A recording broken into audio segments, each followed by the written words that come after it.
Los vecinos de Dacón, en el municipio de Maside, volvieron a representar el Belén viviente, que ha cumplido en esta nueva edición 22 años. Sin embargo, esta actividad, que fue desde el principio iniciativa del pueblo, ya no es lo que era en sus comienzos, cuando participaba una gran parte de la población, y lo hacía con una gran ilusión y un tremendo esfuerzo.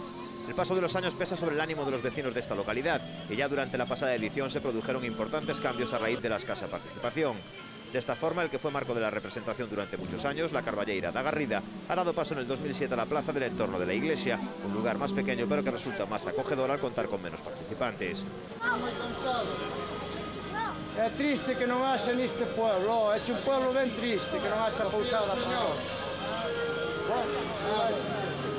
En consecuencia, los más de 100 personajes que ponían en escena la llegada de los pastores y Reyes Magos al portal de Belén se han reducido a la mitad.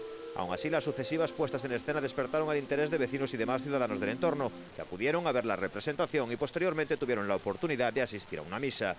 El entorno de la plaza se transformó para acoger a los distintos grupos de costureras, taberneros, un corral de animales, pasteleros y demás oficios. Los pastores y Reyes Magos acudieron puntuales a la cita, los primeros a pie y sus majestades a caballo. Este año los vecinos de Dacón no pudieron contar con un niño de la localidad, ya que los dos que han nacido recientemente se encuentran enfermos, por cuyo motivo los organizadores debieron de recurrir a un pequeño de la localidad de Olago, también del municipio de Maside.